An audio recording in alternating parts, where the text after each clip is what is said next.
Hello, everyone. I'm Dr. John Walsh. I'll be the professor for the class on biological basis of behavior, human development. I want to go over a little bit of some of the stuff, the simple things that you got to be attentive to while we're teaching the class, because ultimately there are a couple things like late policy and really the grading matrix, because I want to be pretty clear on the front end of it. The first part of this is anything that you do, it has dates and it has timelines. And so all assignments can be submitted up to 7 days past the due date with a 10% deduction. All discussions can be submitted the day before the next week. So this class is Wednesday to Tuesday. So you have to have it in by Tuesday. But if it's not done within the time frame, again, it's a 10% deduction. Attend to that, because I've seen a couple students get slammed at the end of the class because they weren't getting those things in on time, and it was the difference between an A and a B. So be attentive to it. The next part of it is when we're looking at the grading matrix, and there's a lot of things in between, but I want to hit some of the highlights first. When we're looking at the grading matrix, this is one of the first assignments you have. You're a nurse at an outpatient clinic. You overhear your teenage patient talking to a friend on the phone saying that prenatal care is a waste of time. And so what are you supposed to do as a nurse, as a professional? How much involvement do you have? How much do you have to educate and inform versus allowing some aspect of they weren't inviting you into the conversation? It's one of the dynamics that I see so many times with medical professionals and even psychological professionals. We're always listening, we're always attending. And so we tend to get ourselves involved when maybe we weren't invited, but even though we're not invited, there's still value to what we have to offer. So you can see the matrix, you can see the way that you're supposed to respond to this, and you can see what you're supposed to be including. But I want to look at the things that are specific to how you're graded on it. At the bottom of this slide, it says exceptionally well presented and argued. Ideals are detailed, well developed, supported with specific evidence and facts. That's where you have to tie in the empirical evidence. You have to tie in the scientific evidence. You have to tie in the theoretical perspectives. These are not just your opinions. These are your opportunities to actually demonstrate how well do you conceptualize the information, how well do you recognize it during a triage, and then how well do you apply that information in a meaningful way to educate and even do treatment implementation. That's a crucial part of this. So through the whole process, you have to be very attentive to making sure you're including evidence, not just opinion. This is the reflective journal assignment. 200 to 250 words in length. That is so simple to do.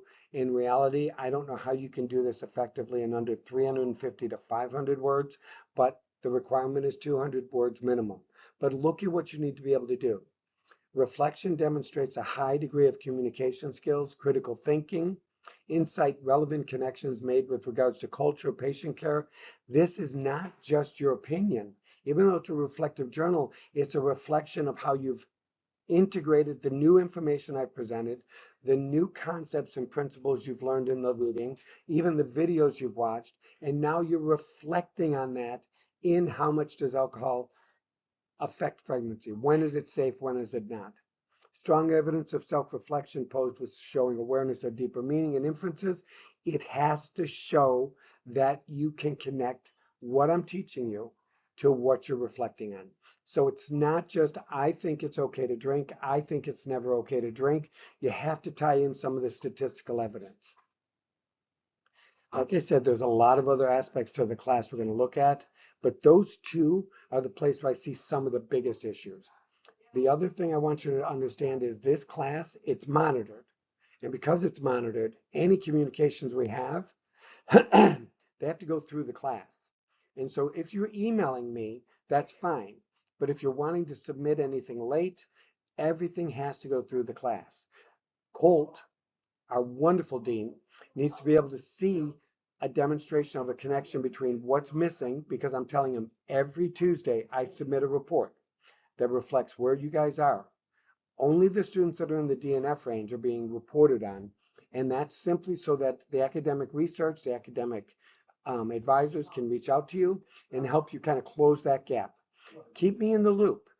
Absolutely let me know, because life gets in the way. You're all working in the field, you're all doing other things, you're raising children, you've got a lot of other demands. this stuff can get away from you, let me know.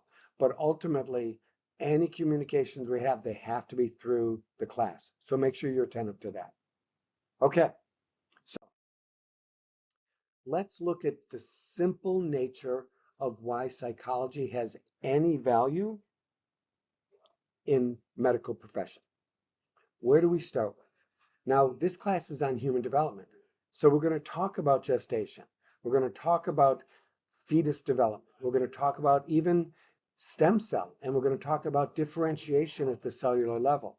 All those things are relevant to where we go with nursing, and certainly even in the medical professional with doctors, physician assistants. There's a lot of application to this information. But one of the things we see, and it's funny because when I talk to my daughter and my son, and they're both in the science field, when I talk to them about psychology, we always think about how strong is the correlation between two variables. One of the things you're going to talk about is parenting. So if a parent is authoritative, then the child might be. Big word, might, may, could. Those are not scientific terms.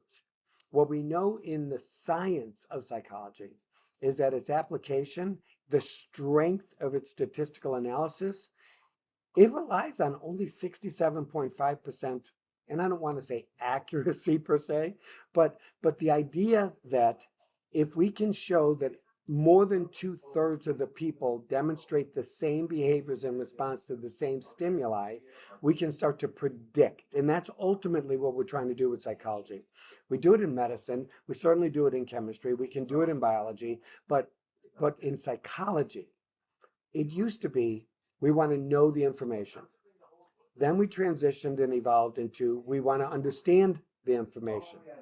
Then it became now that we understand it, now that we have enough statistical evidence, longitudinal studies to show that there's a relationship between cause and effect. Not always correlational, but there's a relationship that suggests that we can start to predict. We can't say with a degree of certainty, not absolute certainty, there's no absolute certainty in psychology, but we can say with a degree of certainty that when we see this symptom, there's relevance to it having linear connection to sadness, lethargic, catatonic neural movement. That suggests that there's a depression. Now, we use the word psychology. In psychology, depression, we look at depression as a biological entity. Most of our interventions are pharmacological. So you're going to have patients that come into you. Now, it's possible that your first intervention will be a psychological one. People that show up in the ER, they show up in urgent care, they show up for an emergency session with their physician assistant or their primary care, they're in crisis. They're in an acute state. That's what brings them. We always say, what's the why now? And so what we're trying to figure out is if we can identify enough similarities in the symptoms that it then becomes diagnostic, we have a heads up. We're one step ahead of the process because ultimately it's about working smarter, right? Specific, measurable, attainable, repeatable, and time driven. We want those things to be in everything we do. So the first thing that happens in any aspect of the scientific method is someone has a question. Someone's curious about a relationship. It can simply be the tertiary benefits of serotonin. It could be the idea of curare, and this paralytic can absolutely help with supraventricular tachycardia or heart disease. There are secondary symptoms. So you've got an individual, you've got a professional, you've got a nurse, you've got a doctor who starts to see that all the patients that they're subscribing Effexor or Wellbutrin to are demonstrating something that's similar to tardive dyskinesia or Parkinson type symptoms. They're seeing tics, they're seeing neurodevelopmental disorders occurring. So they start to become curious. They start to wonder, okay, wait a minute. Is there a relationship between haloperidol and tardive dyskinesia? And with that, we know that one of the best medicines for any of the symptoms associated with Parkinson's is cogentin. So in their curiosity, they say, what if we piggyback haloperidol with a shot of cogentin? even at the 5 milligram level, it's going to be therapeutically impactful. So what if we say there's a relationship between those two? Let's experiment. So we develop a hypothesis. We've got this question, and now we have to figure out a way to organize it that we can then do something scientific to it, something that we can do in the scientific method. We can develop some variables, we can develop some methods of assessment, we can apply those variables, we can demonstrate some way of progress monitoring the impact, because ultimately, whatever our hypothesis is, whatever our theory is about that curiosity, we've got to put it in the context of how do we test this? Testing, it's got to be reliable, which means repeatable. Every time I do that test, I get similar results. It's got to be valid. That's probably the place that psychology loses the most ground because we have this concept of validity. In psychology, most of our validity is around assessment. It's not around psychology. It's not around principles. It's not around theory and therapeutic intervention. It's about assessment. If I do an IQ test, if I do a cognitive aptitude test, if I do a mental status exam, I believe that because of the strength of the instrument to adequately and effectively explain behavior in a profile way, that I can then apply this person has enough symptoms, they have enough personality traits or constructs that I believe I can say they meet the requirements for borderline personality. They meet the requirements for major depression. They meet the requirements for psychotic or schizophrenia. That's done through a testing process. Because ultimately, and again, one of the struggles we have in psychology is somewhere from that data, we have to draw conclusions. When you look at the evolution of psychology, from as far back as Aristotle, Socrates, Plato, all the way through Epicurus, into Freud, into Rogers, into Erickson, who's the key one for our class. Erik Erikson and Piaget are going to be our two main guys for this class. But as we transition to all those, and then we get into Horney, and even when we talk about Aaron Beck, all of them had a curiosity about something related to psychology as it reflects biologically. Depression is not necessarily something you can identify unless someone explains what they're struggling with. You might see them lethargic, you might see them having flat affect. It doesn't necessarily mean they're depressed. We have to investigate. That's called the triage. So what we want to do is when we draw that conclusion, we want it to be able to be testable and retestable, and not just by us. We want anyone that follows that same scientific procedure to come up with the same scientific conclusion. Because at the end of it, we then develop a report. We take that curiosity, we put it into a null hypothesis, we put it into if this, then that. And now we're going to write a thorough report that's going to integrate all the statistical strength, all the correlational strength, that then gives the reader, gives the next scientist that's going to repeat this experiment enough footing, enough foundation that they can adequately do the same thing. And our expectation is they come up with the same conclusion. That's relevant to everything we do. All the things we utilize in nursing are related to the scientific method. The reason you know to use that medication is because someone went through this process pharmacologically, even psychologically, and whether we're using EEGs, EKGs, brain imaging, CAT scans, PET scans, even SPECT scans, there has to be evidence of enough consistency that we can draw some conclusions. Now we've done that. We already have that. In most contexts, you are not going to have to recreate a hypothesis. You might see some interesting things in the one lesson I want you to take from this. More than anything else, are two premises. One is most things that are explainable already have some footing in being explained, but science is constantly evolving. You're going to see relationships that don't fit. That's key because if someone comes into my office and they say they are so happy, they love their wife, they love their job, their kids are amazing, Their friends are incredible. Their dog is unbelievable, and they want to kill themselves. We'd say that's incongruent. It doesn't make sense that all their presentation suggests happy optimism, but they say that they want to die. There's a disconnect. Now transfer that to medicine. They have a significant herniation in the lumbar spine, in the discs. They have significant hyposthesia in the knees. They have sciatica in the leg. They're in so much discomfort.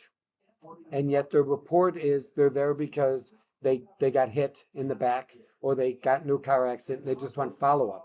Everything we do biologically, all the imaging we do shows huge physiological implications, yet they're not reporting anything. Or the flip side, someone saying they basically can't even walk, or they have ocular occlusion, they're blind. And then we do analysis and we do not see anything biological that supports that. Now, typically, that's when the psychologist gets called in, the access professional. In the ER, when you as a practitioner do not see consistency in the symptoms, that's when you then call somebody else in. That's when you say, we need a consult because we're not seeing the typical symptoms, this typical presenting problems that we might see with a stroke, with heart attack, with aneurysm, with respiratory distress. That's the place where psychology gets involved. That's where we kind of integrate it because there is enough consistency in physical presentation that you should be able to triage and develop a differential diagnosis. Now, as practitioners, the one thing that psychology has really contributed to medicine is how we look at the pacing chart, especially in the first 6 to 8 years.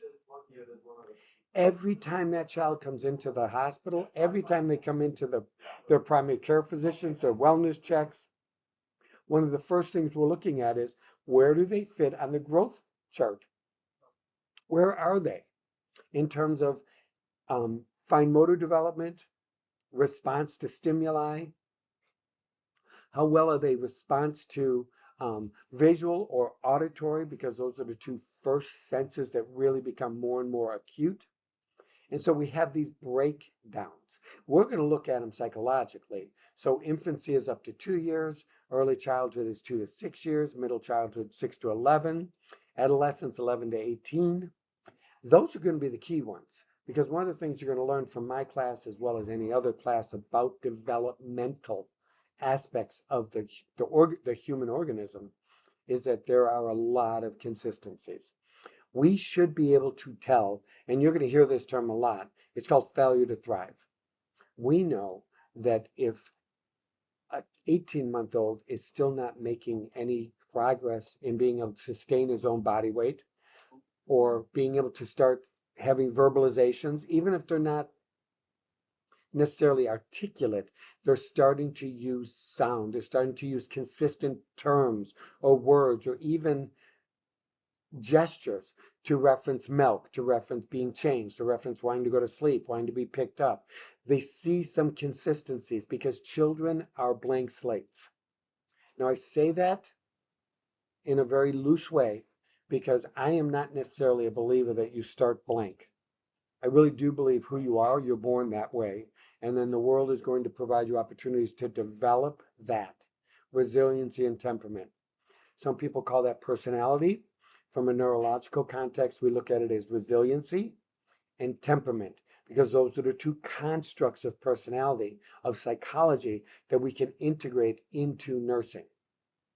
So one of the things we want to pay attention to is when we look at where the typical child is between 0 to 2 years, there are specific things they should be able to raise their head. And I actually have a slide I'm going to show you guys in a second that shows some of those typical developmental milestones that we should be able to see consistently across the board. Now, one of the things we know is that as time goes, especially up to that first 6 years, if we can imagine that the plateau of the red curve is right around 8 years old, That's where we expect the most consistency. From 0 to 8 years old, almost everything we do is consistent. It's definable, it's measurable. And based on those measures, there are specific interventions we can do specific to those things. Failure to thrive is a psychological construct as much as a biological. If there's not enough nutrition, if there's not enough opportunity for warmth, if there's not this perception and sensation of safety and a sense of belonging, connectedness, attachment, the child will literally begin to atrophy physically and psychologically. And we'll talk about that a lot more next week. But just for this class, I want you to think about it in terms of there's an aspect of human development that's very predictable. And psychology offers some insights into that, some foundational constructs to apply to it.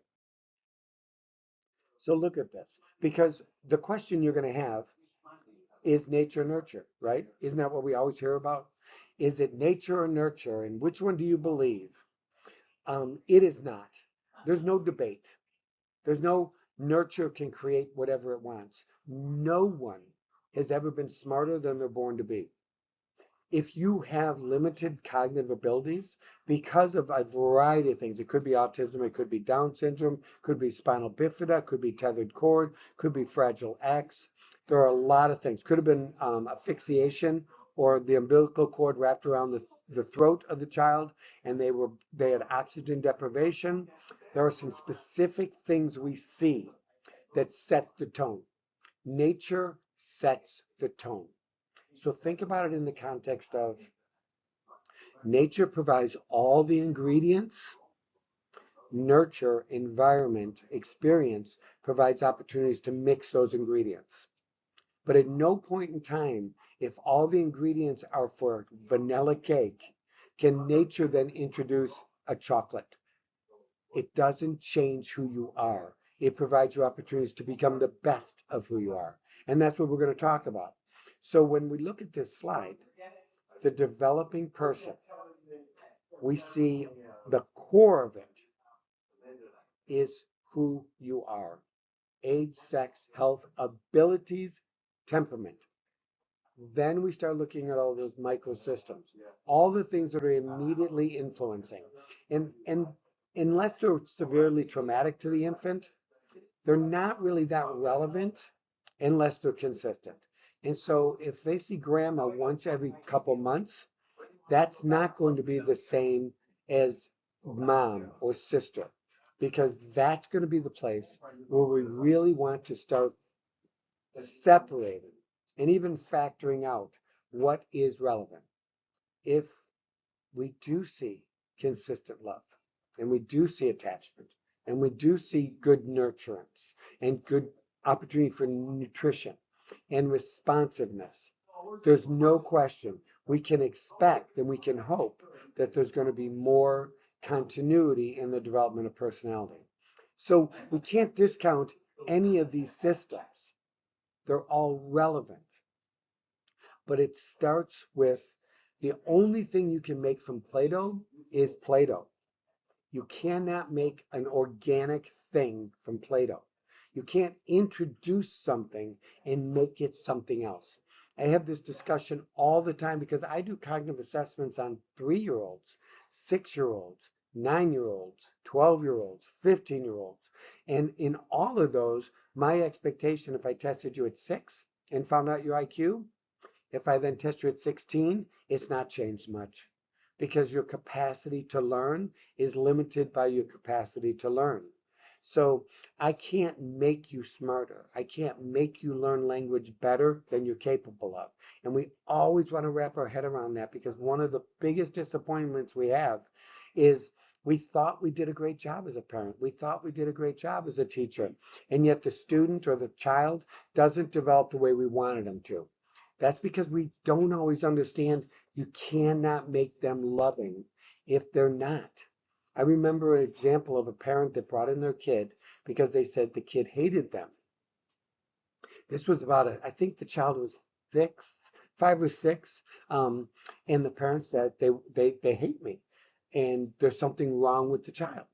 So as I'm working with the child, I find that the child really is such a stable, strong personality. I mean, so confident in his autonomy that one of the things it can't stand is that mom likes to always put him on her lap and hug, hug, hug.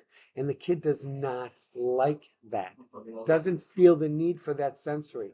Feels loved by mom simply because she's responsive.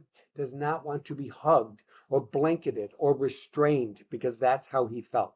Like mom was restraining him. Like she didn't trust him enough to explore the world. And so he became more and more and more resentful. And so what I had to teach mom, not the child didn't need anything. I needed to teach mom, you need to stop restraining him all the time. He doesn't want that. He doesn't feel the need to tell you he loves you every time you say, I love you, because he finds it loses value.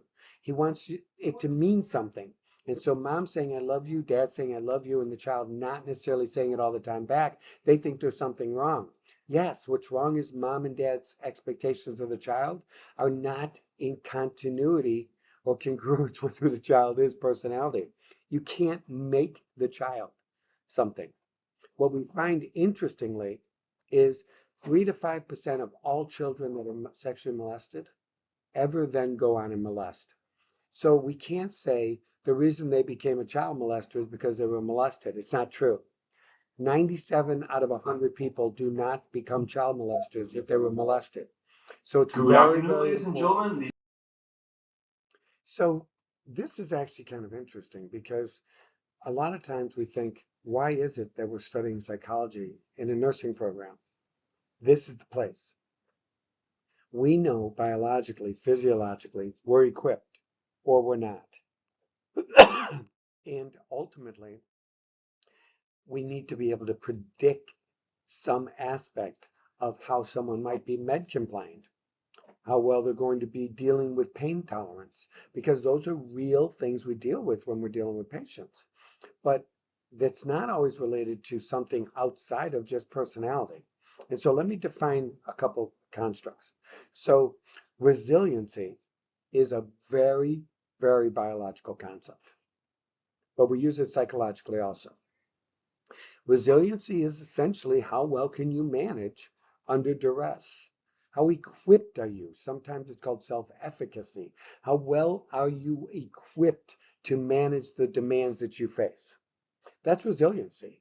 And so sometimes it has to do with, when we work with older couples or older patients, we talk about we're not recommending the surgery because we believe that the surgery has a greater chance of causing more damage than good because of their age, because of their physical resiliency. The other thing is temperament.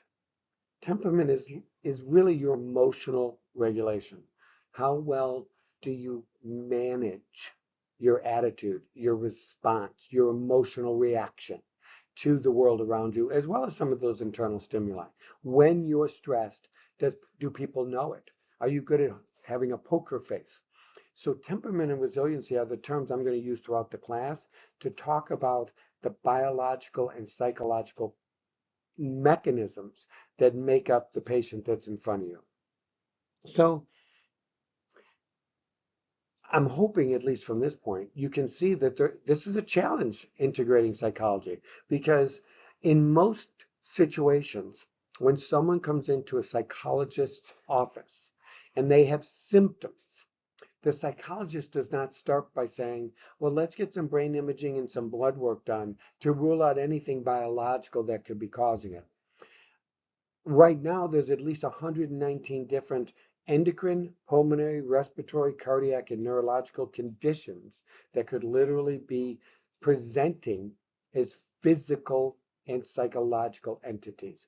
You could be bipolar by symptoms, hypermanic, impulsive, impaired judgment, hyper, and it literally could actually be an adrenal or a cortisol issue because you have dysregulation in your adrenal gland. And so when you're stressed, the degree of arousal that kicks in is so substantial that your amygdala, which is your kind of your rage emotional regulator, your hippocampus and hypothalamus are kicking in, your temporal lobe, which is more emotional regulation, those forms, those structures are all part of the process of simply how do you respond to stress. And not only how do you respond, but how do people see you respond? So I have times when I'll go into the emergency room or I'll go into urgent care, and my wife always says he's got a really high pain tolerance. I don't particularly think I do, but her perception is that I have a high pain tolerance. And so when they give me something, it tends to not have the impact that I think it should. But when I'm asking for it is when it is at a place where most people might say, yeah, I'm already past that. That's relevant to us as practitioners. We need to be able to start to differentiate the substantial report versus the substantial physical manifestation. Just because someone says, I have a headache that's making me blind, does not mean they're actually blind from the headache. Because there are some people that have such severe cluster migraine headaches and go to work every day, and someone else that has a tension headache and is calling in sick. We can't account for that in our process. So I like this. I think this is interesting because it shows genetic activity right at the beginning. Genetic activity pushes neural activity pushes behavior. It's that simple. When we have behavior, it's a reciprocal relationship with the environment. So we would expect that we learn from the way the world responds to us. That's what reciprocal means. I smile at someone, they smile back. It makes me want to smile at the next person. They smile back. Suddenly, I naturally, habituation wise, start to smile all the time because I like the response I get from it. Genetically, maybe I'm not someone that really likes or feels elated, but there's something reinforcing by getting some acknowledgement by the environment. So I start to smile. It's not who I am. You know, some people, I remember someone that was a dancer saying, when you trip, make it part of the dance. No one needs to know that you tripped unless you make it, you accentuate that you tripped. You do the oh my God, and but if you understand that who you are and how you do what you do, you can integrate that right into it. And I always call it the tuck and roll. If I trip, I literally flip my shoulder, I roll, I come back up, and I'm like, ta-da! I don't make it look like I tripped. So all this shows is that the nature of, and it's not linear. There are so many factors influencing so many things. When I'm with my kids and I get faced with a demand, it's going to look much different than when I'm by myself. Not because I'm different, but because I understand through practice, through social learning, through observation, through mirror neurons, that I can expect this response to this behavior, and maybe I feel a little looser when I'm with my best friend than I am with my wife. So I might demonstrate or respond differently, maybe even crude with my friend and not crude with my wife, or maybe more responsive with my children and not as responsive with my frat brothers, whatever it is bidirectional. Now, the reason that's important to understand is if you notice in this picture, nothing is going back to genetics. Nothing's changing the genetics. Genetics is the launching point for all development. How you develop is going to be indicative of who you are, resilience, and temperament. But genetic activity starts the ball rolling. Always remember. So, Erickson and Freud and Piaget, they all had stages. This is a place where you need to start making your own choices. There's no right or wrong answer to this. When I ask my students, do they believe that we go through stages of development or do we think it's continuous? It doesn't really matter which one you subscribe to because in my mind, they're both the same thing. The difference would simply be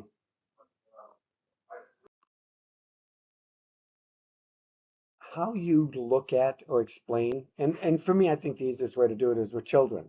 You know, how you explain who you are and what you are with children and your child Like if I was to ask you why your child just did that, why did they throw the glass off the table? Why did they throw a temper tantrum? Why did they allow you to do something that you know they don't like? Why did they argue with you? Whatever it is, you're going to have an explanation because you know your child. You know the context of how to define what they do by the history you have of how they do things similar to the same demand. That's what Freud, Erikson, and Piaget did. And they all are saying the same thing. So Sigmund Freud gets a bad rap, and he shouldn't, because what he's providing gives us great foundation. So they call Freud psychosexual. That's not true. That's not what he meant by what he was doing. What he meant is psychosensational, psychosensory.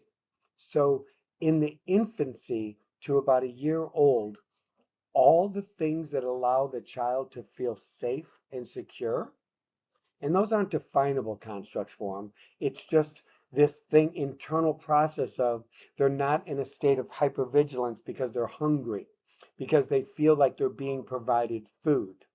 And it's all through the mouth. Survival for the birth to 1 year old is completely contingent on someone else meeting their needs. They cannot meet their own needs. And so through that process, and the reality is up to about a year, maybe a little further, most children are still using diapers. They're not having to learn how to manage their bowel movements. We're putting all the energy into let's keep them satiated. No hunger, no thirst, no warmth, no safety.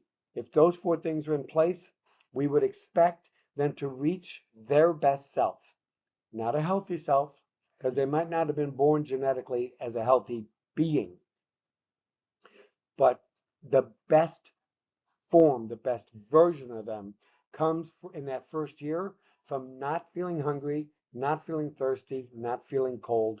And they call it swaddling. They need to feel safe and secure.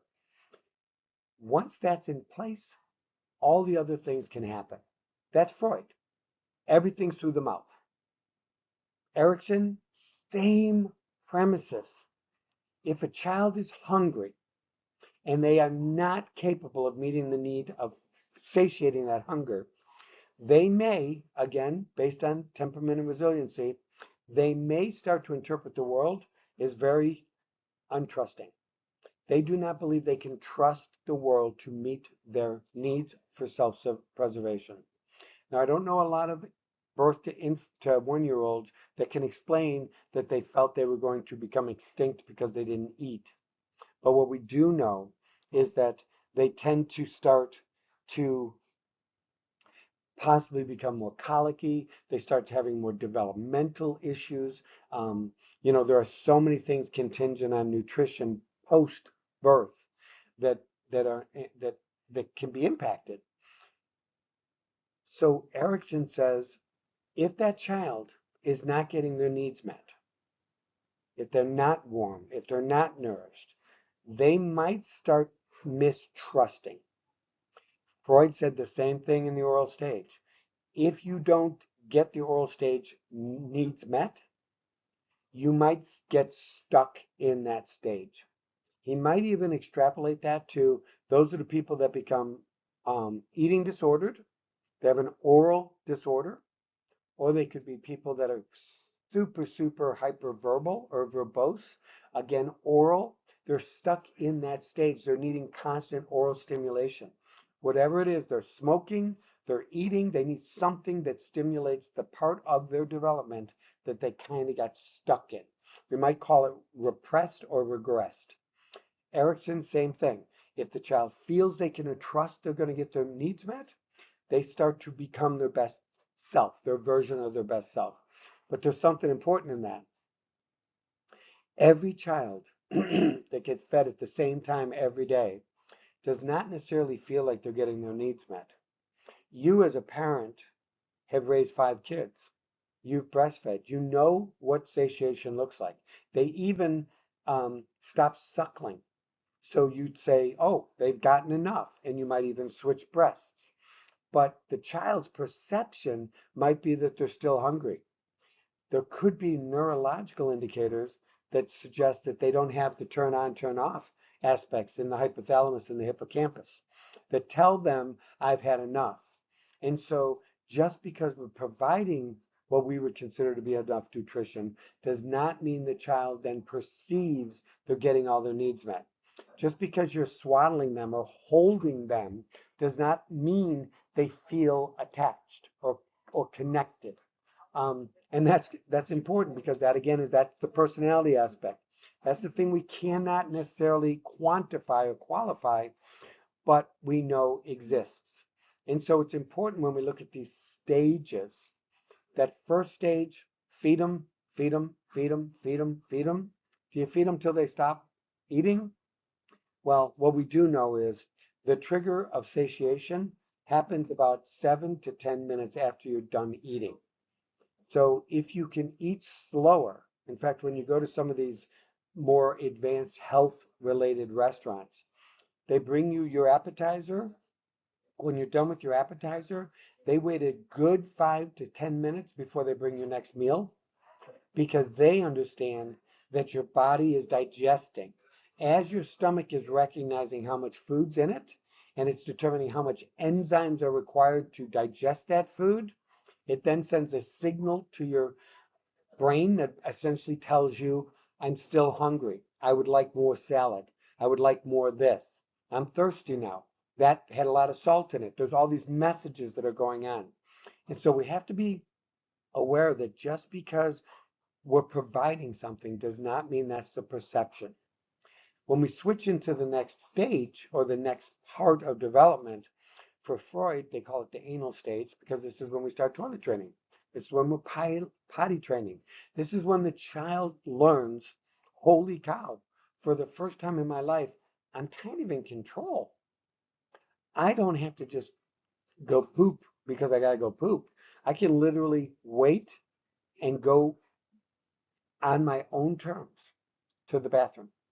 And we talk about all the incentives and all the ways that we try to encourage and teach, and children are going to learn this based on their own temperament and resilience, and and what they anticipate to be the rewards for it.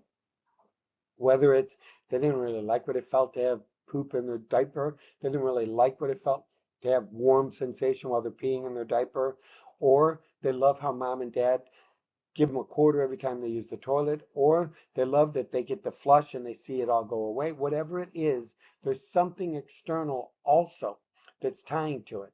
So internally, we have their personality, and certainly by 1 year old, you see personality, all the way up till 3. So again, it's the sensory. It's not sexual. It's sensory. They are having more focus now that they can manage. By 2, 3 years old, the child can feed themselves. They don't need you as much. They're able to walk to the fridge and get something. They might not make it, obviously, but they can start to basically contribute to their self-preservation. Now they become more attentive to the anal part, to the bathroom aspects, the control parts, the pleasurable sensations. See, that's why, what Freud called psychosexual is actually sensory arousal. It feels good. It does feel good. It feels good to have a full stomach. It feels good to have a good bowel movement when you or to urinate when you're feeling a lot of pressure. It feels good. Interestingly, Erickson, coinciding with Freud, says now we're at a place where children can start to feel autonomous, self-sufficient, or the opposite, they can start feeling shameful. They have accidents. It's a normal part of development that they have accidents. But if in having accidents, they experience shame, and that doesn't mean you shame them, it means their perception is they are embarrassed. They are shameful. It can start chewing away or chipping away at their confidence, and then they start to doubt themselves, and they become more and more resistant to taking chances. They're not quite sure that they want to let go of the chair and try to walk. They're not really sure that they want to hold their bottle. They're not sure that they want to try to make it to the bathroom. And so we might even see regression, one of those Freudian terms. The third stage, and I'm going to stop at this one because I really, like I had said, um, birth to around 6 is about 85 to 90% of everything that you are going to be as an adult is developed by the age of 6 and certainly by the age of 8. But this is the phallic stage. So now we've managed how to eat, we've managed how to quench our thirsts, we've managed toilet training, we've managed controlling of our bodily functions. Now we start becoming aware that, and we were aware of this before. Infants get erections. Infants get vaginal lubrication. It's already happening, but they're not attended to it because they have other sensory needs that they've basically overcome anything phallic, anything of arousal nature. But this isn't a change for Freud. Phallic stage, the penis, the vaginal secretion, that's not a change for Freud. Freud said when you're in the oral stage, when you're being fed, you are aroused. When you're going to the bathroom, when you're controlling, you are being aroused. Now we have the situation that could happen, and it does, where mom or dad or sister are giving the 3-year-old a bath and the child gets an erection. Normal, absolutely normal with sensory stimulation to get an erection. How someone responds to that, the external, the parent, the grandparent, the babysitter, whatever, can actually dictate the response the child has. So you see Erickson switches into actual guilt. Like you can imagine mom or dad washing the baby and this 3-year-old gets an erection and they freak out. And so the child thinks, oh my God, there's something wrong with me. And because at this age, everything for a child is to make their family, their parents happy, to be something they're proud of, to get loves and hugs and everything. Now they're doing something that's got the parent in an upheaval. It can freak the child out. It can develop major resistance and doubt.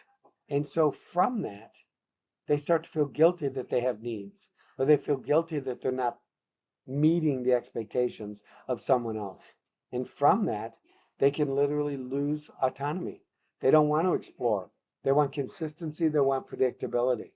And so those 3 stages are really what we're going to start with, especially this week, because you're going to be part of triaging infants to 6 years old.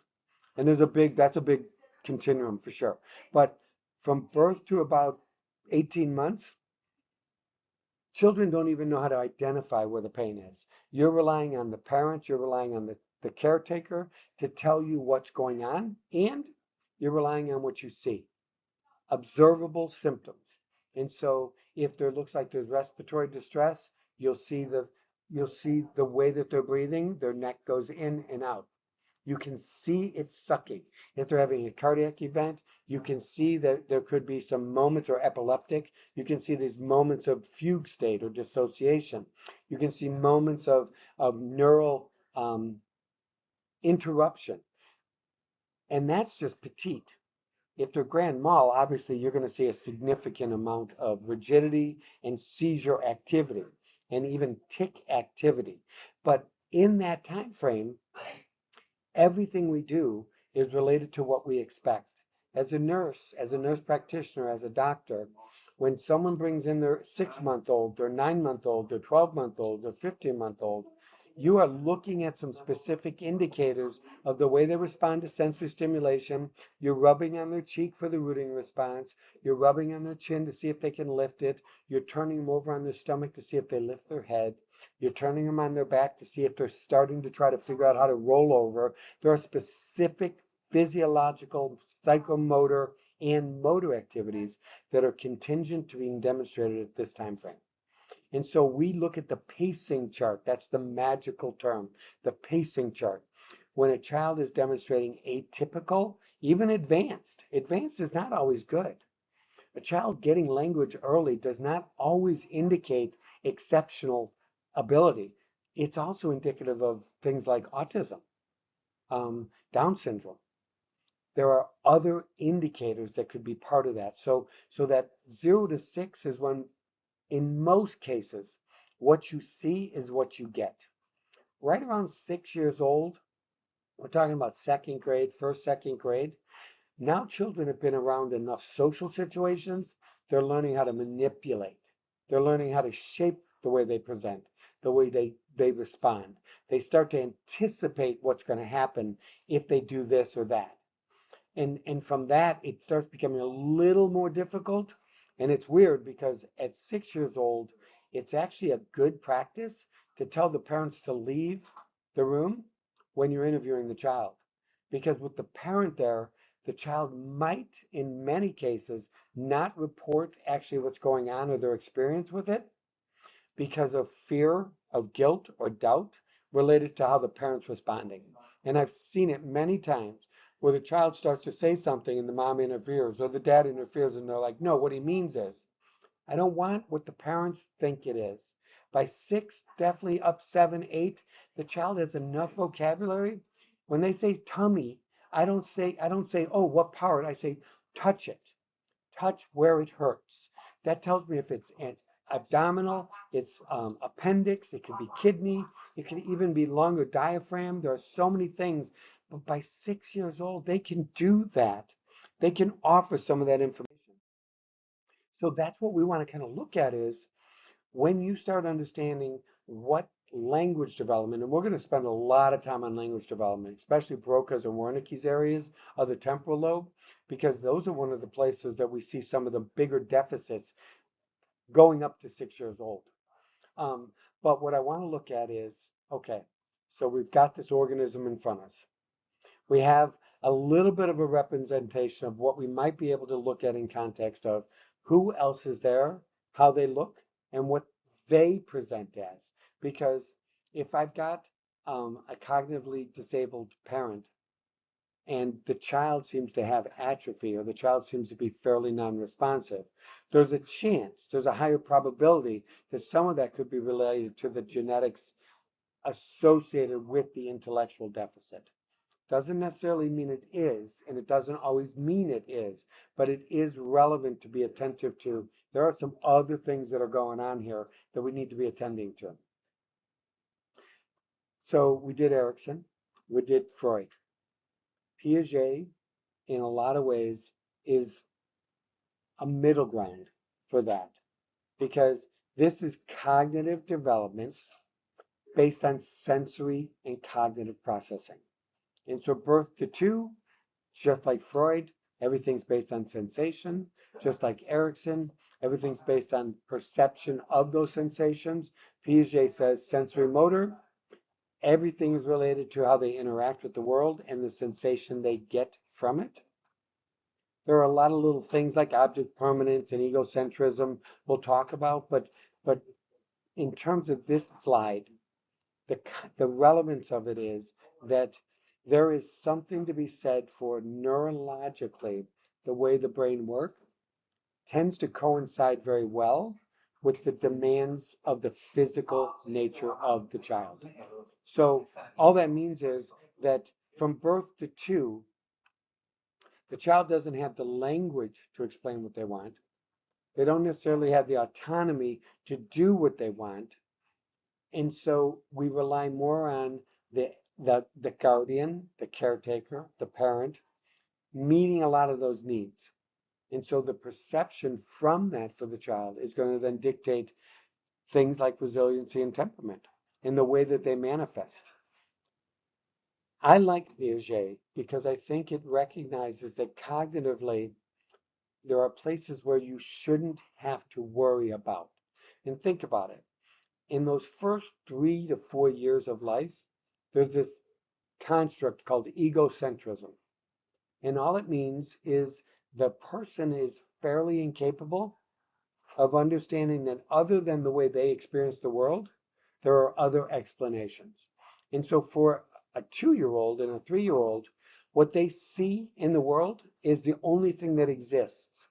So when you walk through the door, that's when you start to exist. You don't have object permanence yet.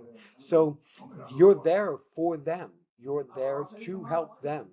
They understand the world based on how you meet their needs. So egocentrism is really important because they need to say me, because that's self-preservation.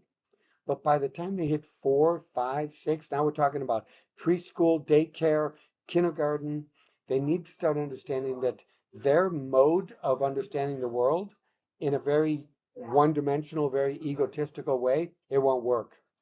When they show up in school and find out that even though mom and dad have been telling them they're beautiful and they're funny and they're smart, they're not. They're not beautiful. They're not funny. They're not smart. They're average at best. And now they've got all these other children to compare to. They get slammed. It's where Freud talks about some of the development of the resentment, that aggressive impulse. It comes from being lied to up until this age. Parents don't look at their kids and say, "My God, are you ugly?" They say, "You're beautiful and you're so funny," and they're pumping this kid up. The kid believes it. Then when they get to school and the teacher doesn't basically bow down and say, "Tell me whatever you want, I'll do whatever you want," they're shocked. Now, not all children get that way. It's again resiliency, temperament, personality, but it does happen.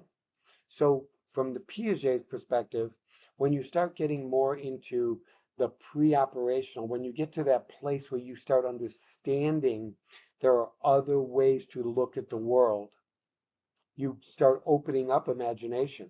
You start opening up language. You start being attentive to, I say milk, oh, even better.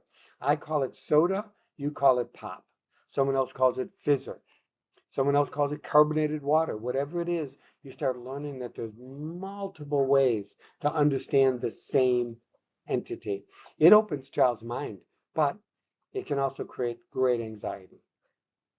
So when the world is not as predictable as it was up until 3, 4, we might see the child that starts to refuse to eat, that starts to become very oppositional and very defiant.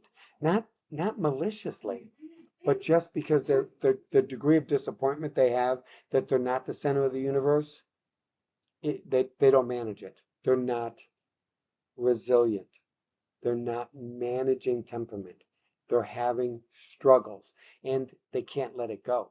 And so Piaget does a great job of giving us some insights into cognitively where are they at and what can we expect.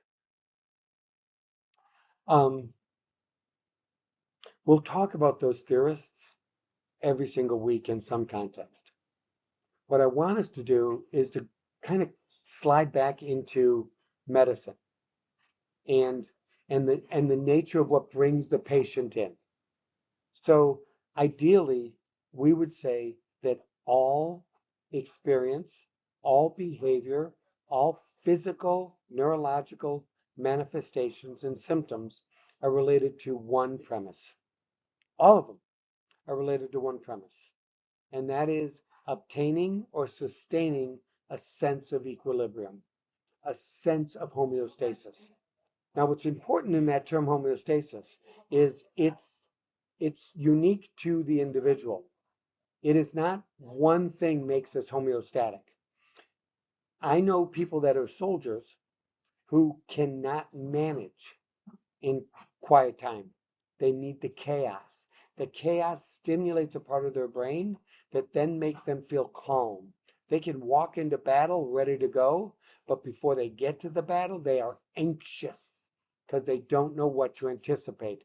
But when they're in the middle of the firefight, when they're in the middle of the fire because they're a fireman, when they're walking up to the car, they're anxious. When they get to the car and engage, they feel homeostatic. This slide is a great example of when we feel like we can't sustain our homeostasis. Now think biologically. What's biological homeostasis? We're not hungry. We're not thirsty. We're not cold. If you're hungry, you're out of equilibrium, you're out of homeostasis. You seek to get back to that. You seek to fill yourself up. You seek to no longer be thirsty. You seek to no longer be cold. You've got back to homeostasis. When you're in homeostasis, your mind is open to the world around you. You are much more equipped to take information in versus putting all your work into your hypervigilance of finding a method of obtaining or sustaining homeostasis. So it's there no matter what you do, and it's a driving force. Now imagine the patients in here because they're out of homeostasis. They've got a fever, they're throwing up, they got body aches. All those things are part of being out of equilibrium, disequilibrium. And so they have to do something to get back. They try. It's one of the things that gets lost a lot of times is no one shows up at the ER as their first effort to maintain. They show up because they've tried multiple things. They've done hot, cold compresses. They've done ibuprofen or acetaminophen. They've done tranquilizers. They've done stimulants. They've done coffee. They've tried their Strattera or their Caserta or their Adderall or their Ritalin. They've tried to get back there and can't. Now they're to you. So you have to assume they've exhausted all the things up till this point, and then they seek an external thing. Now, what we want to look at is that in this process, and it's hard to not bias because of the way we do this. I know for me, I'm a real believer that I don't know enough about anything. And so when someone presents new information, I go out of my way to try to understand that new information is the way that it explains what I already know, because ultimately I might learn that my previous explanation is not adequate. It doesn't effectively answer the question. And so I accommodate the new information into having a better understanding of what it is in front of me. Some people consider religion to be one of those things. You're raised Catholic, you don't know if you necessarily subscribe to it, but it's all you've been exposed to. Then you get into college and you start experiencing other religions, other cultures, and you say, wow, this one makes more sense to me. You switch gears because of that. And that's a great method. That works. That's a great way to lower your anxiety, without a doubt. But but not everyone's equipped for that. Not everyone naturally accommodates. Some of us rely heavily on assimilation. And assimilation means I already have a pretty good idea of what I think explains the world. And when I have new experiences, I put those in that context. I put them in that schema to then explain the world. That's what I do. That's how I do it. That's the way I get back to my equilibrium is I say, oh, you're this culture, and I learned that that culture is different, but now I see there's enough similarities to say we actually have more in common than we do different. Always try to keep that in context because that's a good one. I already talked about Maslow and the idea that Freud, Erikson, Piaget, Kohlberg, all of them do the same thing. Maslow just does it in a simplistic way. He says, do you know what? When you're hungry, thirsty, or cold, you're probably focused only on getting that need and not another.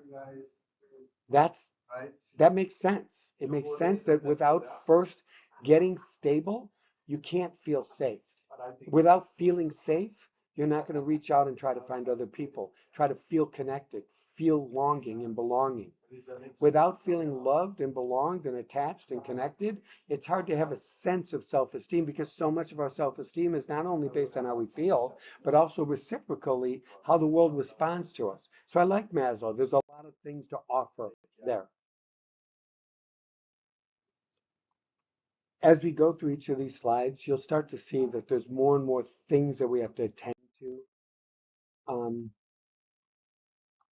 Ultimately, as you look through your videos, as you're reading your content for the first couple chapters, you really do start getting an idea that in utero is where most damage occurs.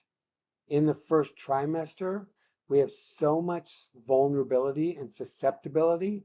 And if you can get to the second trimester, we're looking at a significant decrease in, in how things can influence, even going across the placenta, the barrier.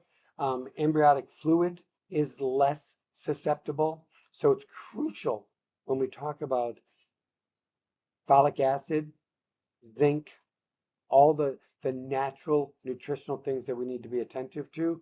That first trimester is crucial to it. Because look at this. This slide's great. So what we know is that little tip at the end, they call it the forebrain, that's ground zero. Everything differentiates from that. As it starts to differentiate, as it creates its blueprint, because it's essentially an undefined stem cell that is now going to start defining, according to an ingrained blueprint, something that evolution has the best explanation for, is I can't function without a respiratory system, a cardiac system, a pulmonary system, an endocrine system. I have to have those things intact. And I also have to have more than just my limbic system, because limbic will keep you alive, but not functional. It'll just keep you breathing and blinking, but it won't necessarily create what we would call purposeful behavior. So the forebrain's developing in that first 25 days. The brainstem is starting to develop. Hindbrain, midbrain, those are the developments of the limbic system. That spinal cord is already starting to develop. We're talking about 25 days after gestation. Literally, that egg is differentiating at such an accelerated speed because there's so many things that need to happen in this blueprint. By day 50, we literally have an intact spinal cord and what's called the reticular formation. It is one of the most crucial parts of the brainstem leading up to neural development. I call it the operator because essentially, even though the thalamus does this also, the reticular formation is the part of your brain and your brainstem that can take all the neural stimuli and it's going to identify what neural path should I send this to get to homeostasis. A good example would be when you put your hand down on a hot stove for the first time, you might have activity going to your occipital lobe so you look, your temporal lobe so you hear, your parietal lobe so you have depth perception, your motor strip so you can move your hand, your frontal lobe or your prefrontal lobe so you can plan what to do to solve that because you don't like the heat. The heat causes disruption, disequilibrium. You're out of homeostasis. You have to do something to get back to homeostasis. So you move your hand, you look, you smell, all those things come in play. But the next time you touch that stove, the next time you feel heat, that reticular formation starts to get a little more specific on where it's going to send that neural pathway, the way that it's going to solve that problem, because what we want to do is work more effectively, not harder.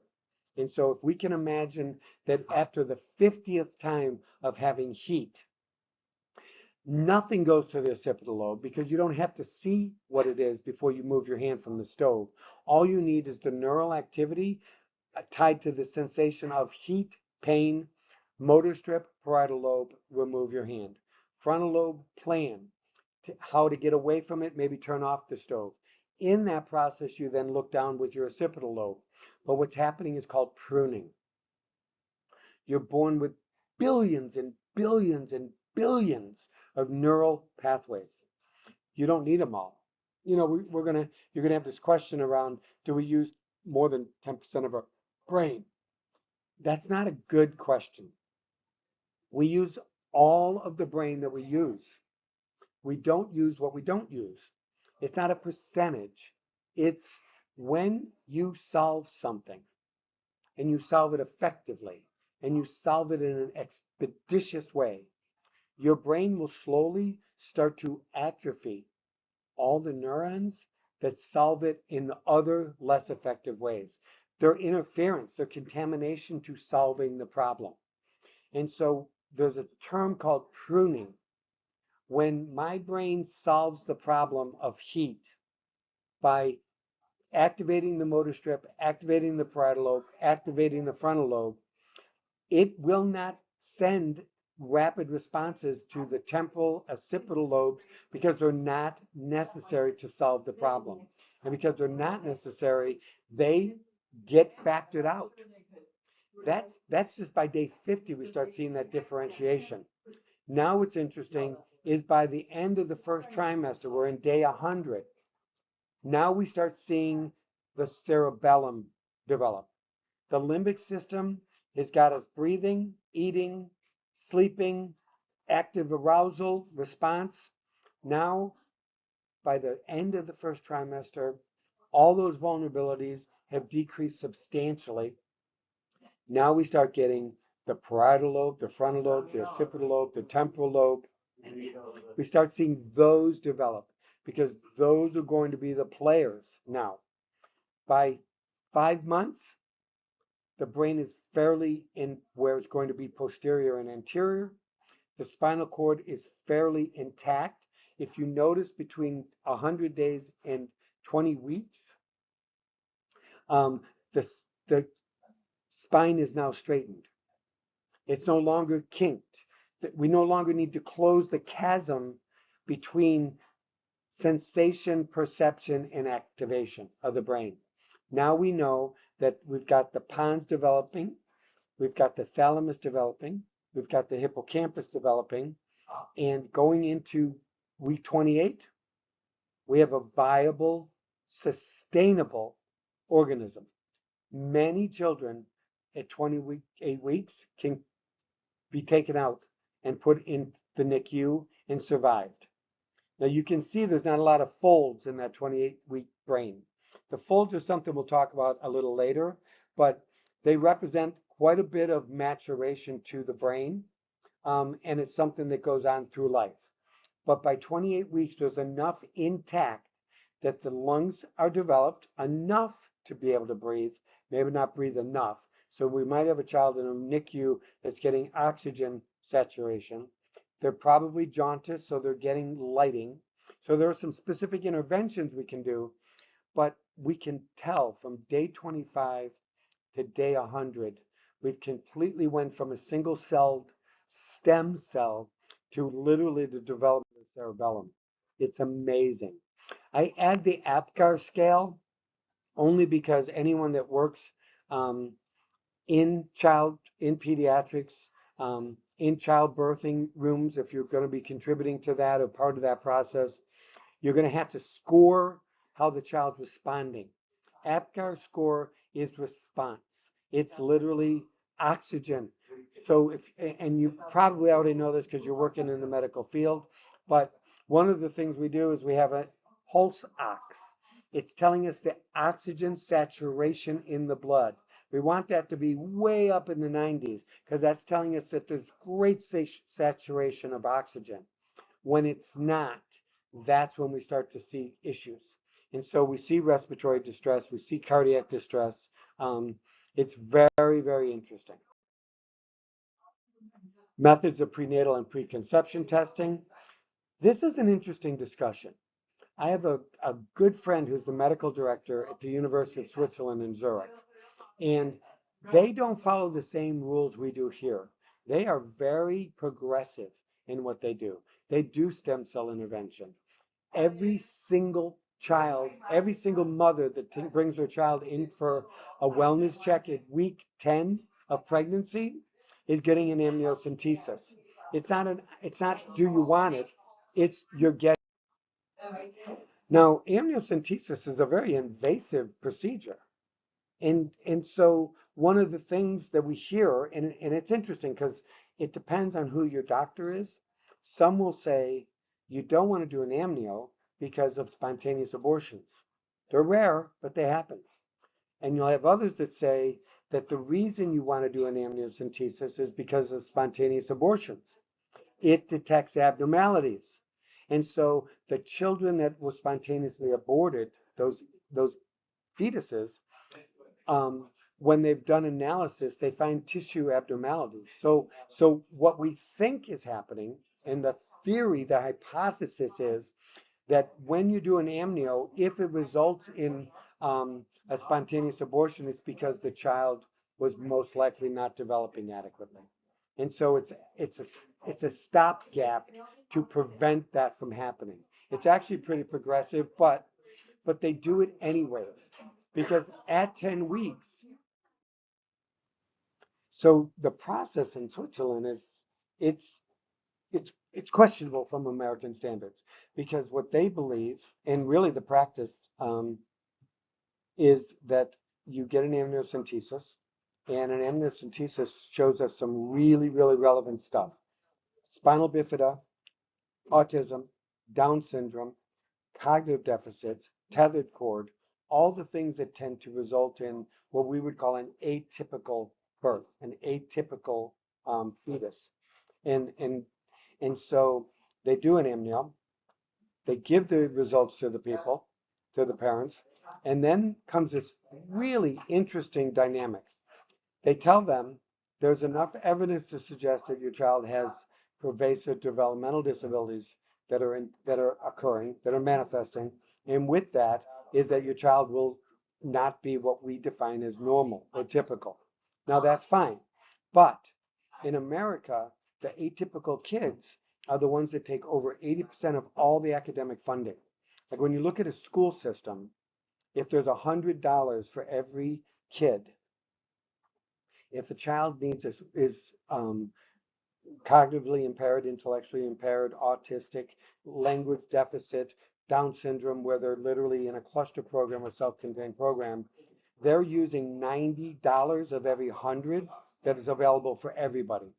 So the perspective is the individuals that need the most money are the ones that don't develop because of it. We can't not provide them access to instruction, but they're not benefiting from the instruction. So they imagine that because there's enough indication that there are abnormalities, they give the parents the option. If you decide to keep the child, which is absolutely okay, you basically accept that the government, the public systems are not going to fund that child above what the typical child needs.